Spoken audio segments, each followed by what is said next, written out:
خۆشەویستانی کورسات نیوز سڵاوتان لەبێ لەگەڵاو کارانم بەیەکەوە ئەم شەو بەرنامەی ڕەهەندتان پێشکەش دەکەین. ڕەهەندەکانی پشتی لەشکرکێشەکەی سوپای تورکیا بۆ سەر خاچی هەرێمی کوردستان چین تا دێت ناڕزایەتەکان بەرامبەر ئەو لەشکرکێشە زیاتر دەبێ و تورکیاش ڕشتر و سوورتر لەسەر لەشکرکێشەکەی گەیاندۆتە ناو گوندنشینەکان و هەروەها بریندارکردنی خەڵک. ئەمڕۆ بەهۆی بردومانەوە هاوڵاتیەک لە دەڤەری سیدەکان یان لە دەڤەری برادۆست بریندار بوو. ئەمە جگەلەوەی ڕۆژانە خەڵک ماڵ و حاڵی خۆیان لە دەڤەری بادیران و برادۆست لە ناوچە گوندنشینەکان جێهێڵێت. ئایا ئەمە ئیتیفاقیە یاخود ئەمە زەنگێکی تری مەترسیدارە بۆ سەر هەرێمی کوردستان؟ مەترسیە سیاسیەکانی ئەم لەشکرکێشە چین لە نەیاساییەکان عراق ئەتوانێت لە ڕووی یاساییەوە چی بکات؟ هەرێمی کوردستان ئەتوانێت چی بکات؟ هەموو ئانام شەو لە ڕەهەند گفتوگۆی لەبارەوە کرێ بە میوانداری هەرێک لە بەڕێزان بەڕێز دکتۆر ڕێبوار محەممەد مامۆستای زانکۆ. دکتۆر بەخێر بێ، سپاس بۆ بەڕێستان. هەروەها بەڕێز محەممەد نەسڕەدین چاودێری سیاسی لە کەرکووکەوە لەگەڵمانە، هەروەها بەڕێز ڕێڤینگ یاسین پارێزەر یان چالاکوان لە پارێزگای دهۆکەوە لەگەڵمانە. سەرەتا کاک ڕێڤینگ لە جەنابتەوە دەست پێ بکەین، ینی دوا پێشهاتەکان گەیشتونەتە کوێ لە دەڤەری بادینان؟ باس و خواست لێکدانەوەی ڕەهەندەکانی ئەو لەشکرکێشیە چییە لە دەڤەری بادینان؟ زۆر سپاس بۆ میدیا کورسات و گرنگیە کۆمەزن بێ لەشکرکێشیان بژین داگیرکاری و ئەنفالکیریا تورکیا دەین بۆ سەر دەڤەرێت هەرێما کوردستانی. دیارە پێشتر تورکیا چەندین جارە ئۆپەراسیۆن کردینە دژی گەریلایên پارتا کارکردنی کوردستانی پەکێکی باشووری کوردستانی و بە تایبەتی دەڤەرا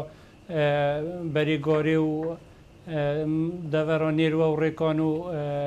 دەڤەرانی هێلیا. لێ چ ئۆپەراسیۆنێکی vê ئۆپەراسیۆنê vê carê دژواری نەبووینە. ئەف ئۆپەراسیۆنان شێن بێژین جۆرە ئەنفالێکا دیە بوو سەر هەرێما کوردستانی، چونکە دەمێ حکومەتە بەعەس ئەنفال سەر هەرێما کوردستانی باشووری کوردستانی ڕاکری هیچ گوندێکیان جهێک کێمتر هات ناسۆتن وەکی vێگۆڤێک و سروشتê کوردستانی هەمی هاتە سۆتن و van لەشکرکێشیە تورکیا. تورکیا چەندین ساڵە ئەتوێ خەونێ دا جیت و جارێکا دی قەلەمڕاویە دەولەتە عوسمانی vەگەڕینیتەوە لێ بارودۆخ بووێ ئەو دەرفەتە چێنە بوو، ئەو بارودۆخە چێنە بووە و تورکیا جارێکا دی سنوورێ دەولەتە عوسمانی بگریتەوە. لێ ئەڤروکە لە شەڕێ ئوکرانیا و رووسیا و شەڕێ ئیسرائیل و فەڵەستینێ و لاوەزیە دەولەتە عێراقێ و لاوەزیە هەرێما کوردستانی تورکیا بخۆ فرسەت زانی و هێرشێکا درۆندانە بکەتە سەر هەرێما کوردستانی بە تایبەتی ناوچە بەرێگارێ و نهێل و نێروە و ڕێکاندا. تورکیا هەمی ئەو ناوچە کردە ناوچەکە سەربازی هەر چەند سەد میترەکە بارەگایەکی سەربازیە مەزن دانایە و خەڵک نەئارامیەکە زێدەتر ژیتن و منتەقە شێوەیەکی گشتی کردە ناوچەکە سەربازی. بەڵێ کاک ڕێڤینگ ئەگەر ڕێمۆلات مامۆستا محەممەد سڵاوت لێبێ، پێت وایە ڕەهەندە سیاسیەکانی ئەو لەشکرکێشیە تازەیە چین تەنها شۆ عەرزێکە بۆ خۆت زیینەوە لە هەڵبژاردن؟ زۆر جارەیانوت کە تورکیا یان ئەک پارتی کە بیەوێت خۆی لە قەیرانەکان دەرباسکە شەڕەکانە باتە ئەو دیوی سنووری تورکیاوە، یاخود ئەمە بەڕاستی ئەم جاریان جددیە و جیاوازە لە لەشکرکێشەکانی جارەکانی تر؟ سڵاو ڕێزم بۆ جەنابێت بۆ میوانە بەڕێزەکە. کاک زانە دیارە هەموو کاتێ تورکیا بەرنمەیەکی درێژخایەنی هەبووە، ئەو بەرنامە درێژخایەنە لە چوارچێوەی سیاسەتی فراوانخوازی تورکایە. تورکیا لە خەونی ئەوەیە بگەڕێتەوە سەردەمی سەڵتەنەتی عوسمانی، بگەڕێتەوە سەردەمی ئەو دەسەڵاتە زۆرەی هەبوو لە ناوچەکە کە بۆ سەدان ساڵ حکمی ئەو ناوچەی کردووە. ئەم سیاسەت و خەونی فراوانخوازیش کاک زانە قۆناغ بە قۆناغ جێبەجێ دەکەن. ئەمەی ئەمڕۆژ قۆناغێکە لەو قۆناغانەی کە هەوڵێکە بۆی باسی ئەوە دەکرێت کە ئەوان دەیانەوێ بە قوڵایی 35 بۆ 40 کیلۆمەتر بێنە ناو خاکی هەرێمی کوردستانەوە. ڕەنگە ئەو سیاسەتەی تورکیا بۆ ئێمە ڕوونە، بەڵام ئەوەی کە کێشەیە بەڕاستی کاک زانە ئایا ئێمە وەکو لایەنە سیاسیەکان وەکو خەڵکی لە هەرێمی کوردستان وەکو دەسەڵات لە هەرێمی کوردستان هەمومان خاوەنی یەک ڕوئیا و یەک بۆ چوونین سەبارەت بەم سیاسەتە فراوانخوازی و لەشکرکێشی و شەڕان جێزەی تورکیا بەرامبەر هەرێمی کوردستان کاکەزانە ئەوەی کە جێی داخە ئەوەیە ئێمە ئێستا لە هەرێمی کوردستانە خۆمان وەکو کورد خاوەن یەک هەڵوێست نین لایانی سیاسی هەیە ڕەنگە هەندێک هاوڵاتی هەبێ یاخۆت خەڵک هەیە لە ناو هەرێمی کوردستان پاساو بۆ ئەم داگیرکاریە دێنێتەوە بیانوو بۆ ئەم داگیرکاریە دێنێتەوە کەواتە پێشەوەی ئێمە وەسفێکی تەواو بۆ ئەم داگیرکاریە بکەین ئەبێ ئێمە هەمومان کۆک بین لەسەر ئەوەی ئەمە داگیرکاریە ئەمە داگیرکاری خاچی هەرێمی کوردستانە ئەمە هەوڵێکە بۆ لاوازکردنی پێگەی کورد ئەمە هەوڵێکە بۆ لە ناوچوونی قەوارەی هەرێمی کوردستان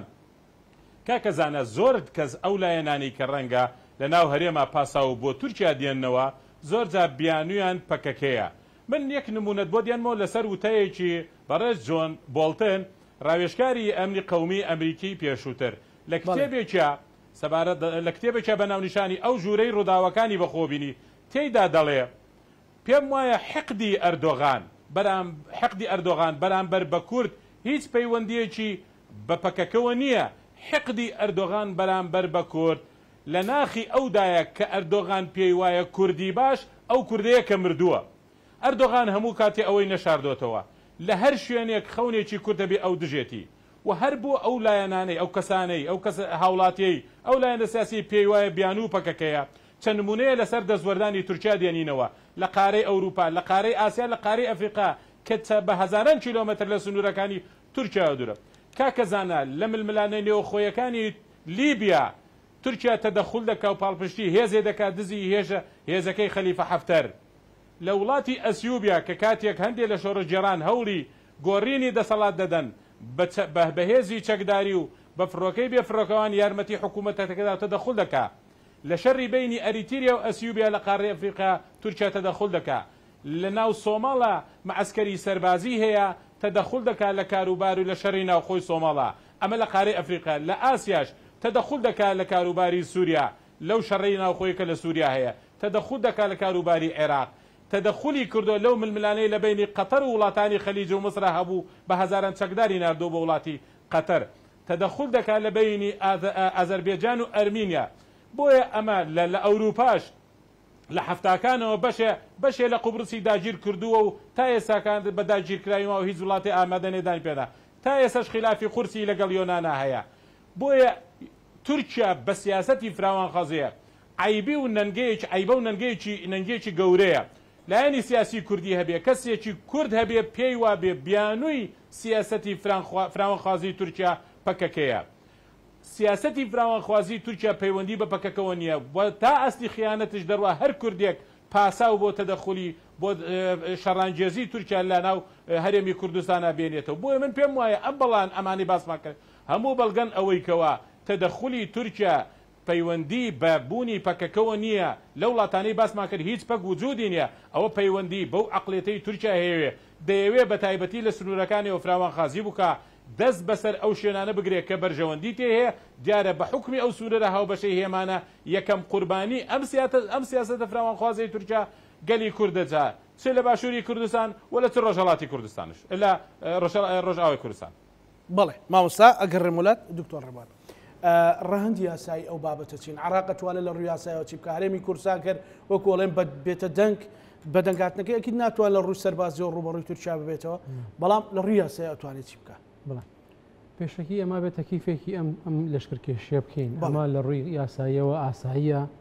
ئەمە ئاساییە دەوڵەتێکی دراوسی بە پاساوێک کە خۆی قەناعەتی پێێتی لەشکر ینی تەجاوزی حدود بکاوە بچێتە ناو دەوڵەتێکی ترەوە بێگومان نەخێر بە پێی هەموو قوانین دەولەکان بە پێی میساقی و ئەم لەشکرکێشیە کە تەکیفێکی دقیقی بکەین جەریمەی دەولیە تاوانێکی نێودەوڵەتیە پێشێلکردنی مەبدەئی سیادەی عێراقە طبعا زۆر جا دەوتری عێراق سیادەی ناقسەیان لەم شێوازە لە ڕاستیەوانە بە پێی میساقی UN هەموو دەوڵەتانی ئەندامی UN ئەندامی جەمعی ئامە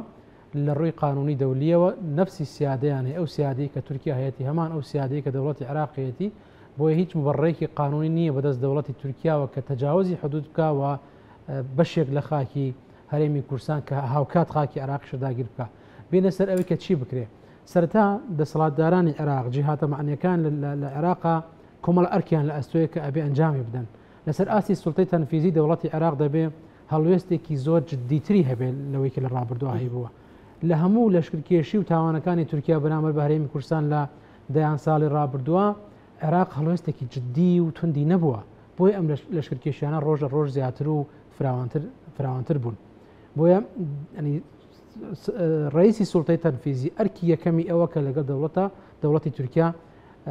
گفتوگۆ بکات و ئەم لەشکرکێشە ڕابگیری ئەوەی کە داخل بۆ بکشێتەوە سنووری عێراق پاک بکرێتەوە لەسەر بازی تورکیا چکە ئەمە هیچ مبەڕاتێکی قانونی وەکوتم بۆ مانەوەی بۆ وجودی هێزێکی بیانی لە ناو خاکی عێراقا لە هەمان کاتە وەزارەتی خارجی ئیشی چییە؟ ئیشی سەرەکی وەزیری خارجی عێراقی ئەوەیە لەم پرسا تحقیق بکە لێکۆڵینەوە بکە بۆ دەوڵەت پاساوەکانی تورکیا فعلەن پاساوی ڕەوان کە ئێمە پێمان وایە هەرگیز هیچ پاساوێک نییە بۆ لەشکرکێشی کاتێک کە سوڵتەی تەنفیزی ئەم ئیجراعاتانە ئەنجام نادا دەسەڵاتی تەشریعی لەکوێیە سوڵتەی تەشریعی پەرلەمان کە نوێنەرایەتی حەقیقی خەڵکی کوردستانەکە هەموو کوتلە کوردیەکە هەموو عێراقیەکانیش چکە جزئێک لە هەرێمی کوردستان خاکی هەموو عێراقە پەرلەمانی عێراق مجلسی نوابی عێراقی نوێنەرایەتی هەموو خەڵکی کورد هەموو عێراق دەکا بە دهۆک و بەزاخۆ بەو ناوچانش کە داگیر کراوە بۆیە سەرجەم پەرلەمانتارانی عێراق بە تایبەتی کوتلە کوردیەکان ئەبێ داوای استجواب پرسیار ئاراستەی ڕئیسی سوڵتەی تەنفیزی بکەن پرسیار ئاراستەی وەزیری خارجی عێراقی بکەن بێدەنگیەکەی ئەم بێدەنگی خۆی بە خۆی جۆرێکە لە جەریمە بە حەقی خەڵکی کوردستان بە حەقی خاکی کوردستان بە حەقی دەوڵەتی عێراقش چکۆمە پێشەرکردنی سایی دەوڵەتی عێراقە ئەم بێدەنگیە وای کردو کە هەندێک جار باسی ئەوە کرێت کە ئیتفاقێکە بە ئیتفاقێکی نهێنی لە کاتێکا بە گوێرەی هیچ یاسایەکی نێوخۆی و نێودەوڵەتی ناکرێت دوو دەوڵەت ئیتفاق بکەن لەسەر ئەوەی دەوڵەتێکی تر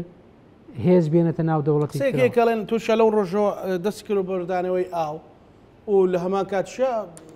لەشکرکێشەکەی خۆی ئەکات وەکووتم کاکزانە ئەکرێت تۆ ئیتفاق بکەیت بە پێدان و وەرگرتن بەڵام ناکرێت ئیتفاق بکەیت بە پێدانی خاکەکەت بە دەوڵەتێکی تر ئەمە جەریمەیە مەجلیسی نواب قسەکەی من ئەوەیە کاتێ سوڵتەی تەنفیزی ئەم ئەرکەی جێبەجێ ناکە ئەبێ پەرلەمان مەجلیسی نواب کە نوێنەرایەتی شەرعی و قانونی خەڵکی کوردستان و خەڵکی عێراقا پرسیار ئاراستەی ڕئیسی سوڵتەی تەنفیزی بکە پرسیار ئاراستەی وەزیری خارجی بکە ئاراستەی کۆنسوڵی عێراق بکە لە تورکیا ئاراستەی کۆنسوڵی تورکیا بکە لە عێراق بۆ ئەم لەشکرکێشانە بۆ تاکەی تەنها داگیرکردن نییە وەکو ئەو یەکێک لە میوانەکان ئاماژەی پێدا ئەمە ئەنفالە ئەمە جۆرێکە لە ئەنفال بەڕاستی تێکدانی ژنکەی کوردستانە ئاوارەکردنی دەیان خەڵکی بێتاوانی سڤیلە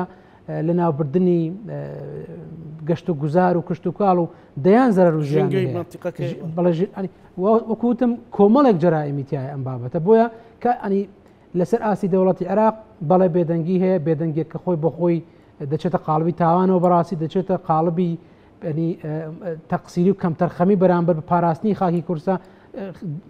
سیادەی عێراق بەگشتی ئەگەر بین لەسەر ئاستی هەرێمی کوردستان ڕاست ئێمە دەوڵەت نین ئێمە ناتوانین ڕەدی هێزێکی داگیرکەری وەکو تورکیا بدەینەوە بەڵام خۆ ئەبێ لە بەیاننامەی فەرمی حکوومەتی هەرێمە بەتوندی ئیدانی ئەم لەشکرکێشێ بکرێ ئەوەشمان نەبینی و بەڕاستی خۆ دەبێ حیزبە سیاسیەکان هەڵوێستێکی جدیان هەبێ بەداخەوە بۆ پەڕی قەناعەتەوە ئەڵێن ئەگەر زانیاری تەواو لەلایەن هێزێکی دیاریکراوی هەرێمەوە لایەن پارتی دموکراتی کوردستانەوە کە فەرمانڕەوای ئەو منتیقەی کە ئێستا داگیر کراوە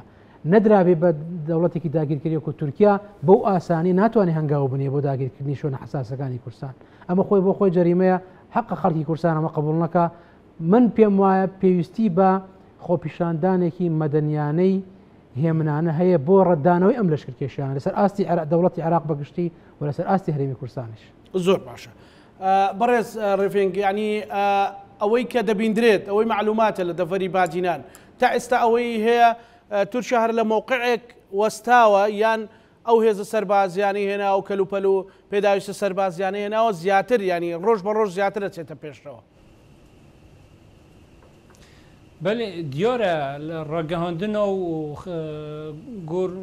زانیاریت و خەلکی دەڤەرێ باڵافتکەتن ڕژانە تورکیا هێزن خۆتینیتن ئەوی سنووری باڵافتکەتن و سەربازگەهت زۆر مازن لێ چێتکەتن و ئەو سەربازگەهت چێت کە جینیشانەوەی چەندێنە و ئەوان بەرنینە ڕۆژێکی لێری دەرکەون ji ber hindê ew serbazgehet ew çêtken serbazgehet qawî min hemî konkrêtî ne hemî pirinç çekê cûr û cûr enwa çekê tê da çek jî bedaxewe ambranzê natûne ku mixabin evrûkel pêş çavê natû ew çekê natû ku da Tirkiye bihêtin qetl û ama herêma Kurdistanê biketin û جینگەها کوردستانی و ئاخا کوردستانی پێ داگیرکەتن بەلێ ڕۆژانە چەک داخل بیتن و ئەو منتەقە هەمی کریە منتەقەکە سەربازی هەر منتەقێت برادۆز بگرە حتا گەهەیە زاخۆ هەمی کریە سەربازگەه و جوورەها چەک لێ حاضر کریە بۆ هەر پێشداچوونەکێ و ڕێکی ژیل خەلکی گیرن پارتین دەسەڵاتدار vê deverê ku Partî Demokratîk Kurdistanê rêkê jî xelkê digirîtin ku xelk nerazîbûnê diyarke dijî vê leşkerkêşî û dijî înana van çeka çunke gorey raporta rêxira CPT ya Emerîkî hindek ciha cekî qedexekirî jî bi kar îna dijî gerîlayên PKK keçeve demekî da gerîlayên PKK ji mareka zûr wan dever hene yan hernînin jî لێ هەدەفۆن تنێ پێ ئەوە ئەوێ ئۆخێ داگیرکەن کاک ڕڤنگیانی خەڵک هەیە لەسەر ماڵ و حاڵ و خۆی لەسەر گوندی خۆی بە ناچاری جێهێشت پێ یان ئەو گوندانە دیارن کە gelek gundit devera berwariya و carên menteqa nêroyê hep temamî hemî berda kes lê nema menteqa rêkaniya eşîreta rêkaniya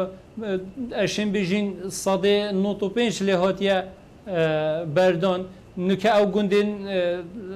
deveran hêlê cihên wekî sergelê û berçî û van devera jî xelk lê bêzar bû yanî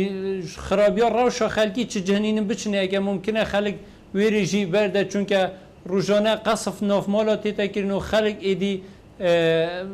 bergê wê tirsêna girîtin çunke top navmalê xelkî dikevin rezûbaxê xelkî sotin kişt û kalewan hemî sot baza heywaneyan neşit derkevîtin êdî xelk zêde bêzar bûye bes xelkî çi rênînin biçinê çi cihinînin biçinê بەڵێ چاوساغی دەکرێت کاک ڕڤنگ چاوساغی دەکرێت بۆ ئەو سوپای تورکخۆیان بە چی شارەزان ینی بە چ ڕێگاک لەسەر گەڵێ دەستنە مسکێ لەوێ دەستنەوێت لە مژێ بردومان دەکەن لە مەتینە شوێنی وەها بردومان دەکەن ینی ئەمە هەر تەکنۆلۆژیایە یاخۆ لەسەر زەویش چاوساغیان هەیە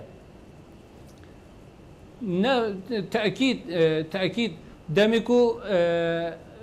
هێزên Tirkiye hatin hemî van kunc û kelên Kurdistanê nizanî eger kesek neçîtin bibîte pêşreyê wan û biçîtin hemî wan kunc û kelên Kurdistanê û hemî şkeft û dûlûn halê Kurdistanê nîşav detin û rêgirtin xwepêşandanên xelkî nîşanawê çendiye ku desthelata vê deverê şirîk et gel wê operasyona Tirkiye eger ne bila rêkê bidene xelkî xelî xwepêşandana biketin bila rêkê bidene xelkî xelî nerazîbûna xwe diyar biketin da bu xelkî jî diyar bîtin ku ew digelîne bes bedaxewe ev rûke her cihekê hêzên Partî Demokratîk Kurdistan lê bin baregahekê Tirkiye dan newêrî yê dîfaê jî lê dikin û her kesekê nerazî jî yê dengê wî girin û nahêlin dengê wî derkevîtin û dengê vî xelkî an ku dengê vê zolmal ser vê navçe gehîte derveyê herêma Kurdistanê gelek baş mamosta Mihemed Nesreddîn ینی ئەو بێدەنجیا کە هەم دکتۆر هەم کاک ڕڤنگ باسییان کرد مەسەلەن بەڕاستی چکارە ساتێکی تری بەدواوە بێ ینی ئەو تۆ بڵێ ئاگرە سوورە لە خۆم بە دوورە بە پێ ئەو پەندە کوردی میلیە هەیە ینی چ زیانێکی بۆ قەزێنێتەوەی و نیشتیمانیمانە بێت کاکە زانە ئەم سیاسەتە فراوانخوازیی تورکیا بۆ ئەم قۆناغا تەنها ئەو لە هەر نەکە بۆ کورد بۆ وڵاتانی ناوچەکەش و بۆ وڵاتە زلهێزەکان ئەگەر پێیان وابێ ئەم لەم لەشکرکێشی تورکیا تەنها کورد زەرمەندە بێ ئەبێ باش بزانن ئەوەی کەوا ڕەنگە گۆڕانکاریە بوو بێ لە سیاسەتە فراوانخوازیەکە و لە شرکێشەکەی تورکیا ئەوەیە کاکە زانە ئێستا تورکیا ئەو تیرۆرستانەی کە چەندین ساڵە داڵدەیان دەدا و چەندین ساڵە سەرپەرشتیان دەکا و بەکاریان دێنێ بەشێک لەو تیرۆرستانە ئێستا وەکو بەکرێگرتە بەکاردێنێ لەو ململانەی ئەقلیمیانی کە تێدا بەشدار دەبێت. تورکیا کاتی خۆی لە 2014 سەرۆک بایدن کاتێک کە جێگری سەرۆک ئۆباما بوو لە لێدوانێکی ڕۆژنامانەی ڕاستەوخۆ تورکیا بەوە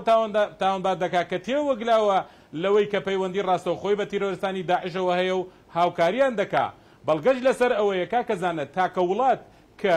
48 کەسی لە قونسڵیەکەی لە مووسڵ ئەکەوێتە دەست داعش دوای ماوەیەکی کورت تاکە وڵاتێک کە هەر 48 بارمتەکەی دەست دەکەوێتەوە کە لە ناویانە قونسڵی تورکیا لە مووسڵ و لەگەڵ چەندین ئەندامی هێزی تایبەتی تورکیا ماوەیەک دوای ئەوە 35 سایقی ترێلەی تورکی دەکەونە دەست تیرۆریستانی داعش ئەوە تەنها تورکایە 35 سایق ترێلەکەی وەکو خۆی و بە سەلامەتی دەست دەکەوێت لە بەرەوەی تورکیا بۆتە وڵاتێک ئێستا ڕیعایەتی ئیرهاب دەکات لە ناوچەکە و ئێستا تورکیا تیرۆریستان بەکاردێنێ ئەو تیرۆریستانی چەندین ساڵە تورکیا دەرگای تورکیا و سووریای بۆیان کردوتەوە ئێستا بەکاریان دێنێ ماوەیەک بەکاریانی ئەهێنا لە ململانەی لیبیا ماوەیەک لە ململانەکانی ئازەربێجان و ئەرمینیا بەکارێنە ئێستاش دەنگۆی جدی هەیە لەسەر ئەوەی کە بەشێ لەو تیرۆریستە نێو دەوڵەتیانەی کە ئەمانە لەلایەن هەموو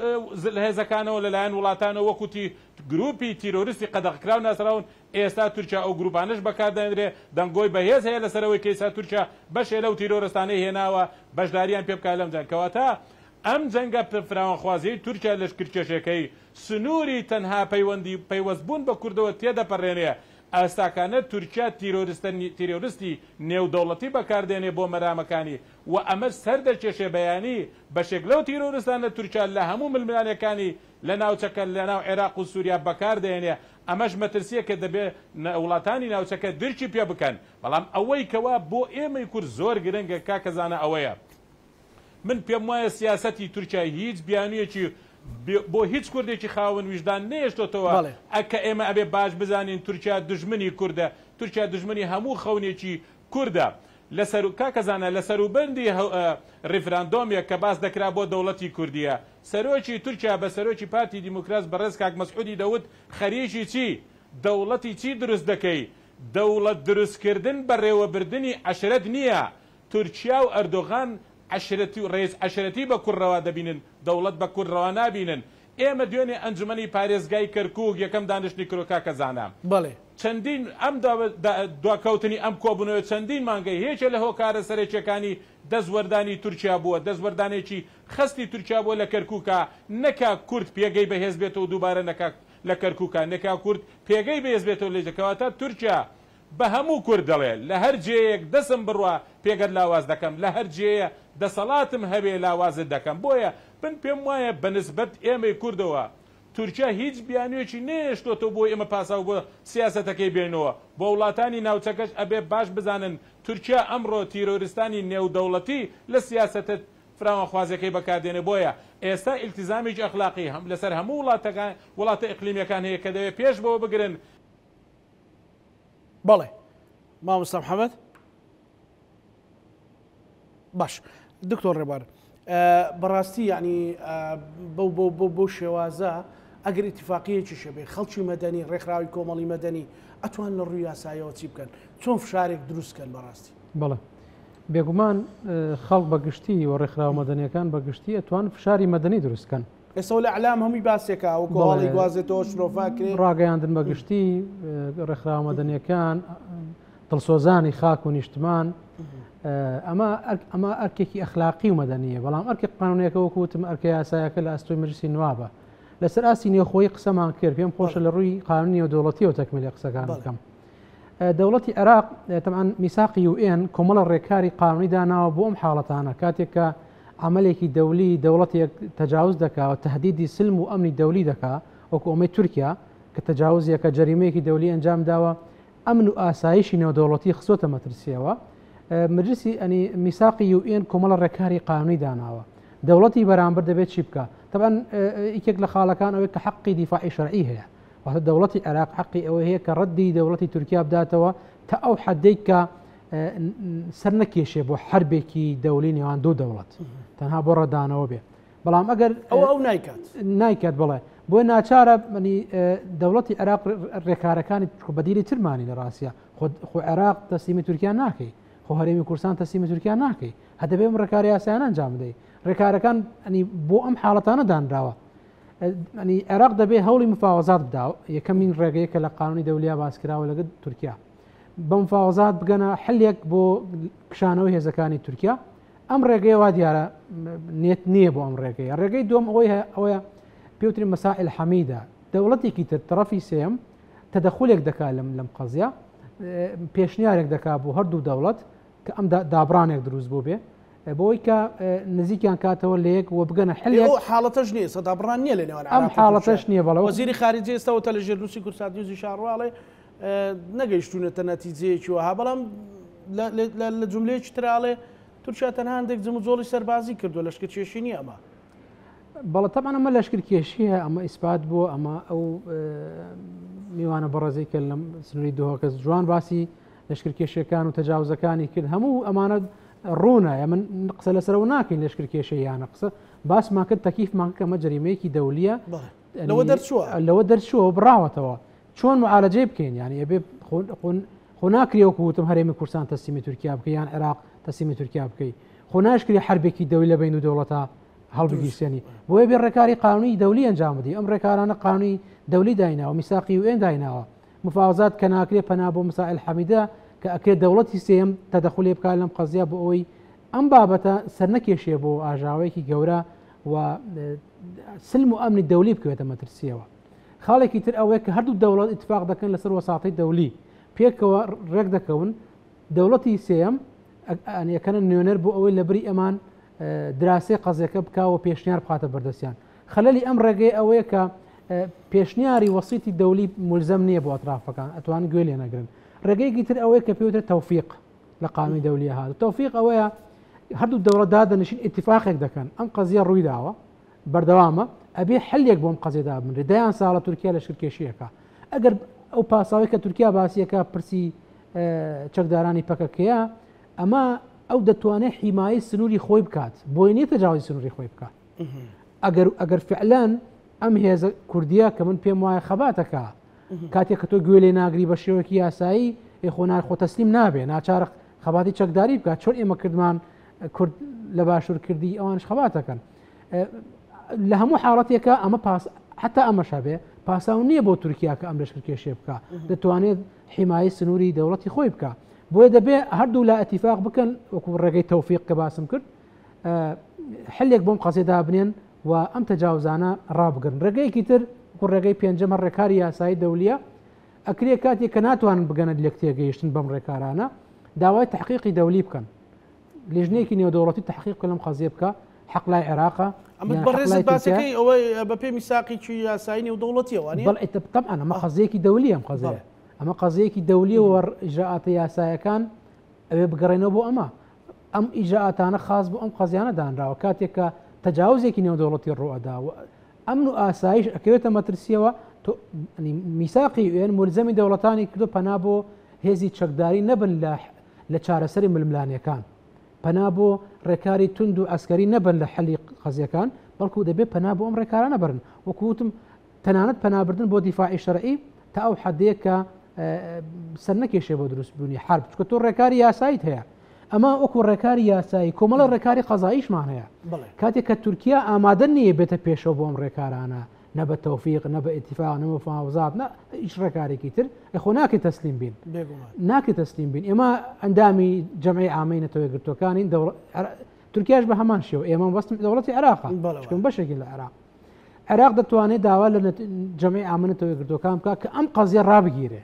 تەجاوزی تورکیا بۆ سەر عێراق ڕابگیرێ ئەگەر وا بێ سبەینێ هەموو هەرێمی کوردستان داگیرەکرێ پەل دەکێشێ بۆ کەرکوک بۆ مووسڵ بۆ ناوچەکانی تری عێراق بە نەتیجە حربێکی دەولی لەم ناوچەیە دروستە بێ بۆی ئەم ئەرکی جەمعی عامەیە کە ئەم بابەتە بە قەزەی خۆی بزانێ و ڕای بگرێ بەڵام ئەرکی دەوڵەتی عێراق نوێنەری عێراق لە جەمعی عامە کە ئەم قەزیە طرحی جەمعی عامە بکە جەمعی عامە دەبێت دراسی ئەم قەزیە بکە بگاتە حەلێک و پێشنیارێک بۆ تورکیا یان ئەوەیە داوا لە مجلسی ئەمر بکە یاخۆ جەمعی عامە خۆی ڕاستەخۆ قەزیەکە ئیحالەی مجلسی ئەمنی دەولی بکە ئەنجومەنی ئاسایشی نێودەوڵەتی لەو ڕێکارانت بینیوە بە بیداعیش بکرابێ تا ئێستا لەسەر ئاستی نێوخۆی نەمان کردووە کاکسانە ئەمە لەسەر ئاستی نێوخۆی جارێ نەمان کردووە چ جایوەرە لەسەر ئاستی نێودەوڵەتی بۆیە خەمەکە ئەوەیە ئەم بێدەنگیە سەر بکێشێ بۆ زیادبوونی ئەم تەجاوزە تا حەدێک کە حل نەکرێت تا ئێستا دەتوانین چارەسەری بکەن لەشکرکێشی هەیە بەڵێ ڕادەیەکی زۆر هەیە بەڵام نەگەشتۆتە حەدێک کە نەتوانین حەلی بکەین نەتوانین چارەسەری بکەین ئەگەر ناوچەیەکی فراوانتە داگیر کرا ئەو کات چارەسەری قەزیەکە ئەنی قورس دەبێ بەڕاستی بۆ یەکوتم لە ڕووی قەزاییەوە جەمعی عامە توانێت ڕۆڵی هەبێتایە و ئەگەر نا ئەکرێ داوا لە مجلسی ئەمر بکرێت یاخود جەمعی عامە خۆی بە پێی میساقی UN ئەتوانێت ئەم قەزیە ئیحالەی مجلسی ئەمر بکە ئەنجومەنی ئاسایشی نێودەوڵەتی ئەرکی قانونیەتی کە ینی جیهازێکی تەنفیزیە سوڵتەی تەنفیزی UN بۆ پاراستنی ئەمن و ئاسایشی نێودەوڵەتی بۆ پاراستنی سلم و ئەمنی دەولی لە هەمان کاتە ئێمە محکەمەی عەدلی دەولیمانەیە کاکزانە چۆن لەسەر ئاستی نێوخۆیی ئێمە سێ دەسەڵاتمان هەیە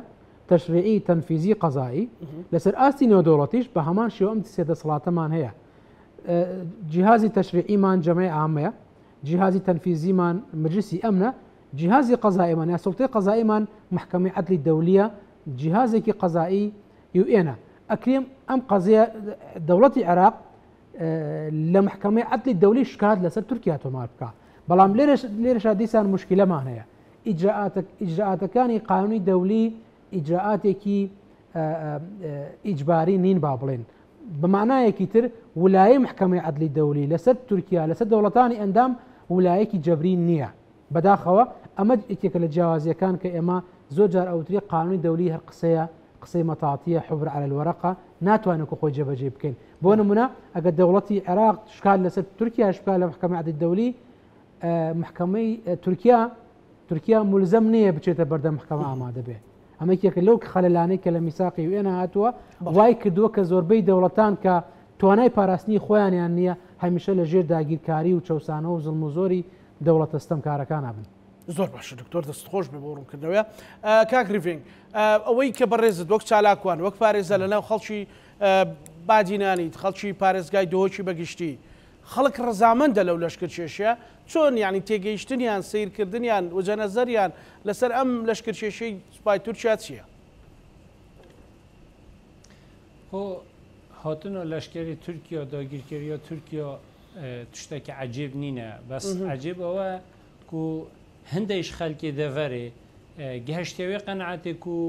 هاتنە لەشکری تورکیا سەبەب گەریلۆن پەکێکینە ئەوە دەمێکیدا کو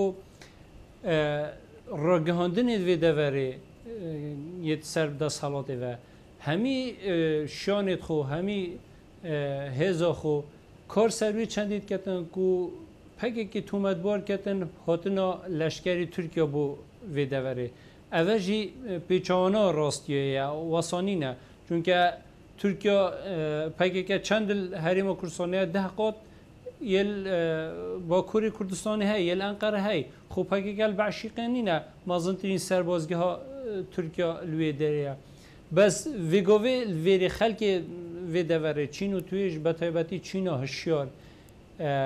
هەست مەترسیا هاتنە دەولەتە تورکیاتکەن ئەوەل ڤێگۆڤێ باشووری کوردستانی ڕیدای لێ نەشین ئەوێ نەڕۆزیبوونی شێوە خوپێشاندان دەرببڕن چونکە دەسەڵاتە دەڤەرێ ڕێگیر بووە بەرامبەر وێ چەندێک و خوپێشاندانێکی بکەن تەنانەت پێش چەند ڕۆژە دوسێ ڕۆژەکە خەڵکی گوندی سەرگەلی هاتنە سەرجادێ بوو ڕێکی بگرن کێمترین دەمدا سەرگەلی گوهر زێوەندەقا کێمترین دەمدا ئەو خوپێشاندانە هاتە بێدەنگکردن و خەڵک ڤەڕەویەوە مالێت خۆ ئەوە دەسەڵاتە دەڤەرێ دەمێ هۆری کار بیتن گەل هێرشی دژمنی خەڵکی وێ منتەقەی خەڵکی سڤیلە خەڵکی سڤیل نەشێت چ بکەتن ئەگەر کەسێک نەبیتن ڕێبەراتیەوەی بکەتن و بینیتە سەرجادێ و دەنگێوی بینیتە دەرێ بۆ ڕای عالەمی خەڵکی دەڤەرێ بێگومان هەستە وێ مەترسیەتکەن و دیگەر هاتنە وێ داگیرکاریە تورکیانینن لێ ڕێپێ نەهاتیەدان یان خۆپێشاندانێکی بکەن یان نەڕازی بوونە خۆ دەرببڕن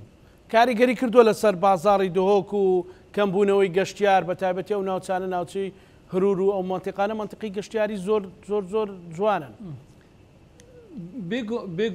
بێگومان منتەقە بەروەریە منتەقەکە گەشتیاریە زۆر منتەقە بەری گۆرێ منتەقەکە گەشتیاریە منتەقە نهێل یا ڕێکۆنیا منطقه که سیاحیه جبلی منطقه کو سیاحینه بروبومه که گلکی یلوان جهاد کردستانی های جهاد کردستانی همی خیرو بیرن لی ترکیه همی صوت همی آگیر بردوی او منطقه گشتیاری خلق جی نمجبوره مالا خوبه چیتن بردنگی طوپا و طیاره الهندوی سری بچتا سیاحت چه سیاحت وصانینه او منطقه ضرره که زورو وکتی خلق نوید به چیتای منطقه سیاحت خلق نوید چیتن برو بوم خوبی نیتن خلق نوید چیتن سر رزو باغو بیستانید خو اوید هی همی صوتن اوید نیجی نهلم بچنه تواری بچن بگومان جی وکی ما گوتی منطقه یه سیاحی نجیه و همی جهت کردستان دیمانی زور جان زور جهت در روین جهت هینن بس خلق نشد بچیته چون که بردام طیاره لنداوه و قصفت کتنو بیکو هیچ هندی جهت هیکو به هیچ روزه که روزی گریلا که پکه جیت ویر راحت و چوکر بیتن لید آگری بردن و سوژنو او جنگه همیتیک دو جه سیاحی همیتیک دو ایدیوه کاریگری خواه بید سر بازار کردستان چون که بازار کردستانش با بازار به تایبتی وان منطقه به شکل زیده سرگشتیاره دم گشتیار نهاتن ایدی بازار جینا میدن کاریگری سر جیان و بجوی خلکی جی بیتن خلکی وان دورا بیتن بله کاکروینگ ما مستم محمد بررست باست کرد که دنگوی او هیکا هندێک هێزی ئێرهابی لەناو ئەو لەشکرکێشەی سوپای تورکیادا جێبگرن ئەمە چ مەترسێکی هەیە بۆ ئایندەی دەڤەری بادینان پارێزگای دۆک و کۆی هەرێمی کوردستان بەگشتی طبعا هيك لما ترسيكان اويا تركيا برياري داو تيرورست نيو دولتكان بكار بين لا تشوارچوي بروجكي هر شوينه ك تركيا بيگري هيك لما ترسيكان اويا اگر بكشت شوا رنگ بيكات بنگيك بو او هيز تيرورستياني كامرو رنگ لهندي ولات بو ماويج كجيان نبيتو اسا امرو باز لو دكري اردوغان داوا لسروچي سوريا بشار اسد دكا كسرداني تركيا بكا كواتا او استا رنگ لگل سەرۆکی سووریا ڕێک بکەون لەوێش لەسەر بەرژەوەندی کوڕێک دەکەون ئامادەیە گەورەترین تەنازل بۆ سووریا بکە بۆ ئەوەی تەجروبەی کورد لە ڕۆژ ئاوای کوردستان کۆتایی پێبێنێ پیرسان لەوە دەکەین ئەو هێزە تیرۆریستیانەی کە لەوێ و سەر بە تورکیان چیان لێ دەکرێت تەکید دەیان گوازێتەوە بۆ جێیەکیکە بۆیە هێچە لە مەترسیەکان ئەوەیە هەر شوێنێ تورکیا بە تایبەتی لە هەرێمی کوردستانە دەستی بۆ بەسەرا بگرێ ڕەنگە بیکاتە بنەگەیەک یاخود بنکەیەک بۆ ئەو هێزە تیرۆریستیانە دوایش وا باز بکرێت کە ئەوە تیرۆریستان خۆیان گواستراونەتەوە خۆیان هاتوون و ئێستا لەوێ بارەگایان داناوە کەواتە تورکیا چۆن ئێستا ئەو تیرۆریستانە بەکاردێنێ لە چوارچێوەی جێبەجێکردنی ئەجندەکانی دوا ڕۆژ یەکێ لە مەترسیەکان ئەوەیە گەر بتوانێت هەندێک لەو ناوچانە چۆڵ بکە بیکاتە بنکە بۆ ئەو تیرۆریستانە و ببنە مەترسی ئەو جا دەبنە مەترسیێکی جندی لەسەر هەرێمی کوردستان بەڵام کاکەزانە پێش ئەوەی باسی ئەو مەترسیانە بکەین والله عیبە ئێمە لە هەرێمی کوردستانە ئێستا متتەفقین لەشکرکێشی هەیە ئەوە ئێساکانە بە سەدان گۆن لە دهۆکات چۆڵ بووە خەڵکی لەسەر جێ و شوێنی خۆی هەڵقەندراوە ئێستا هاتۆتە ناو شاری دهۆکەوە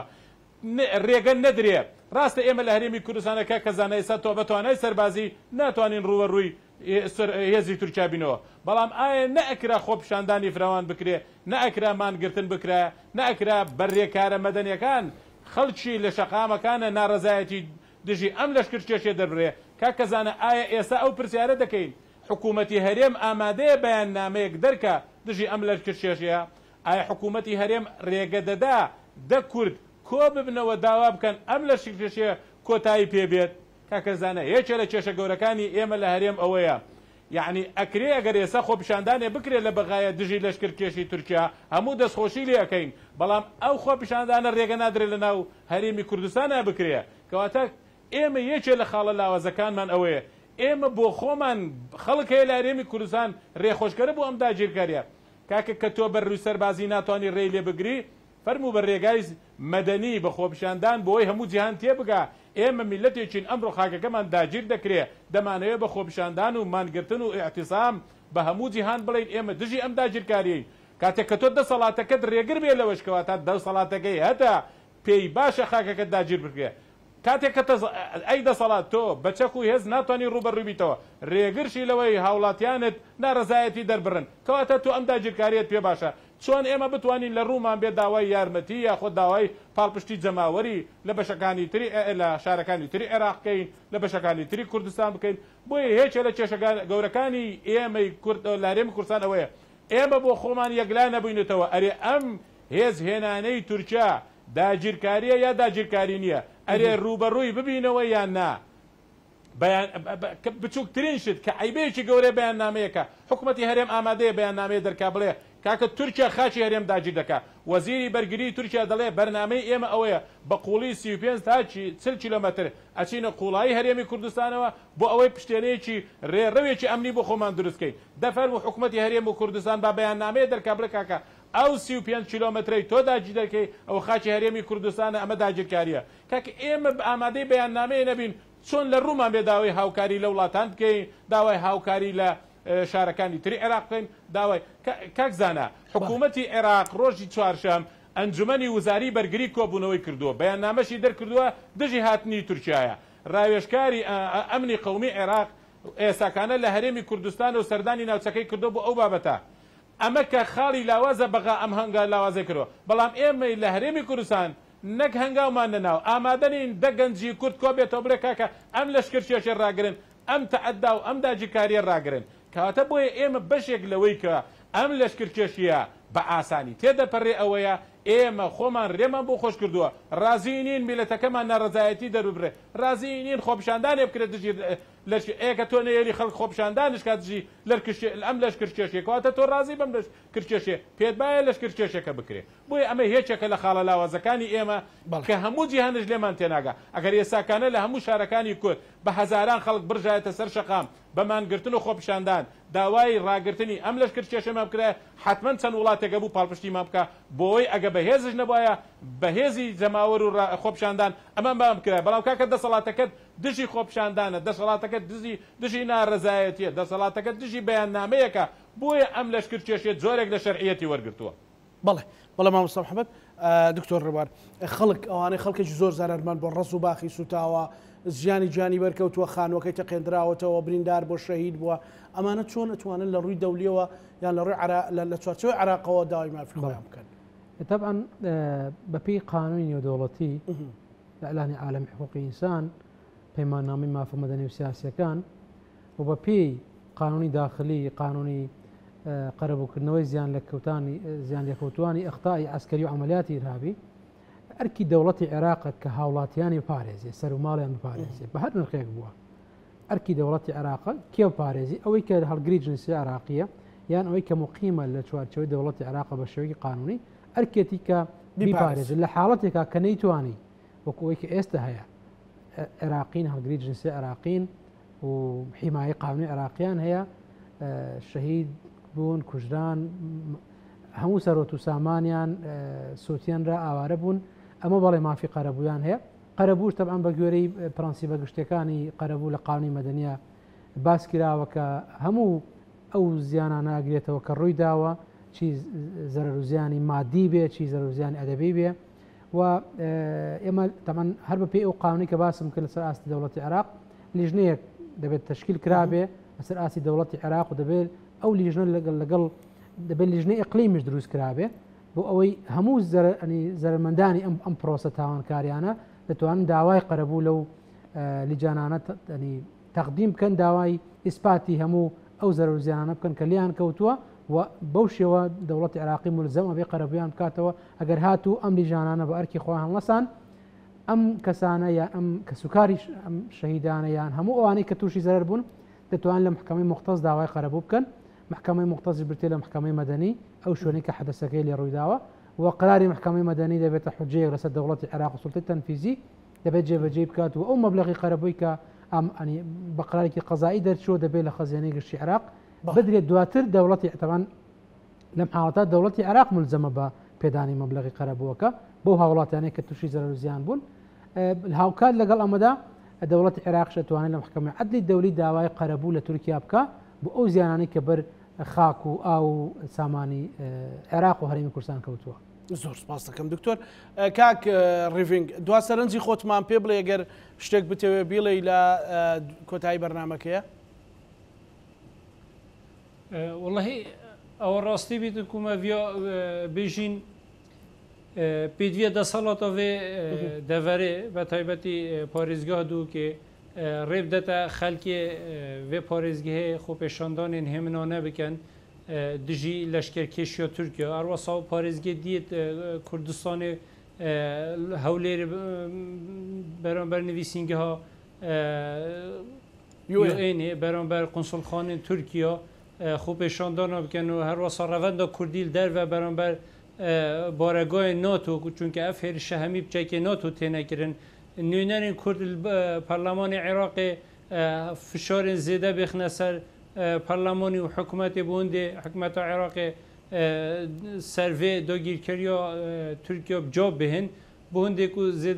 زێدەتر حکوومەتە تورکیا بوو پێشدانەیەت و vەگەڕیتەوە سنووری خو و خەلکی واندەوە ڕجارێکا دی بزڕنەوە جوو وارێ خو ئارامیەکێ دابژین هیویدارم خەلک بهێتە سەر جادا چونکە باشووری کوردستانی حکومەتە هەرێما کوردستانی ئەو هێزانینە وەکی دکتۆری بەرینکە گوتی ئەو هێزانینە و ڕیبەری لەشکری تورکیا بیت لێ شێت ڕێکی بدەتە خەلکی خوب بێتە سەر جادێ و ناڕازیبوونی دەرببڕی چونکە ئەگە خەلک هەمی پێکواتە سەر جادێ و ناڕازیبوون دەربڕی تاکید خەلک ژی تەوەرە وی ملەتێ مەزلوم هێتن و دێ سنوورێکی بوو وێ لەشکرکێشیە تورکیانە دانیتن هیویدارم خەلک باش بزانیتن هێجەتە تورکیا هەبوونە گەریلۆیت پەکێکەیە لێ ئەسڵ داوەسانینە تورکیا تنێ هەدەف لێ ئەوە ئاخا کوردستانی داگیر کرد کوردا نەهێلیتن کوردا قەتل و عام بکەتن کوردا نەهێلیتە سەرڤێ ئاخێ لێ ئەوە ژی گەلێکا زەحمەتە پێ دیە تورکیا ژی بگەیتەوێ قەنەعەتێ بێ دانوستاندنی گەل پەکێکی بکەتن و کورد بکوشتنی خلاص نابن بەڵێ گەلێک سوپاس بۆ هەواژی کووە گرنگیەکە زێدەتر وێ لەشکرکێشیە تورکیا دای چونکە ئەوە خەتەرێک و مازنە سەر هەرێما کوردستانی و پێویە هەمی ڕێگانە خوب بەرپرسیار بزانن گەلێک سوپاس کاکڕیڤینگ مامۆستا محەممەد دوات سەرنجی بەڕێستام سوپاس دەکەم کاک زانا وتەیەکی زۆر بەناوبانگ هەیە ئەڵێ بێدەنگبوون مانای ڕازیبوونە کاتێککە حکومت بێدەنگە مانای ڕازیە کاتێککە دەسەڵات بێدەنگە مانای ڕازیە هەر لایەنێکی سیاسی ئەمڕۆ بێدەنگ مانای ڕازیە هەموو بێدەنگبوونێ لە هەرێمی کوردستان بەرامبەر بە لەشکرکێشی تورکیا مانای ڕازیبوونە بەو لەشکرکێشیە بۆیە ئەمەش ئەو دەسەڵاتا بێ باش بزانێ کۆتوبندکردنی هاوڵاتیان دەمبەستنی هاوڵاتیان ڕۆژێ دێ ئەم دەسەڵاتە لێ ئەقەومێ ئەو لایەنە سیاسیانەی دەمی خەڵک دەبەستن ڕۆژێ دێ لێیانە قەومێ میلەتێکی زیندوو نابێ بەهانایەنەوە بێ بۆیە لێگەڕن ئەگەر ئێوەش جورئەتی مووقفتان نییە با هاوڵاتیان بەخۆ پیشاندان مووقفی ناڕزایەتی ببن ناکرێ قونسڵێتی تورکیا لە هەولێر بێ ڕێگە نەدرێ دوو کەس بچێتە بەردەم بڵێ کاکە تۆ ئەمڕۆ خاکم داگیرەکەی سوپاس بۆ بەڕێز مامۆستا محەممەد نەسرەدین چاودێری سیاسی لە کەرکووکەوە لەگەڵمان بوو سوپاس بۆ بەڕێز ڕێڤینگ یاسین پارێزەر و چالاکوان سوپاس بۆ بەڕێز دکتۆر ڕێبوار محەممەد مامۆستای زانکۆ زۆر سوپاس بینەرانی خۆشەویست لەگەڵ هاوکارانم بەیەکەوە شەو بەرنامەی ڕەهەندمان پێشکەشکردن ڕەهەندەکانی لەشکرکێشەکەی تورکیامان شرۆڤە کرد ئێوە شەمولایەکتان ئەمانەتی خوای گەورە بن خواتان لەگەڵ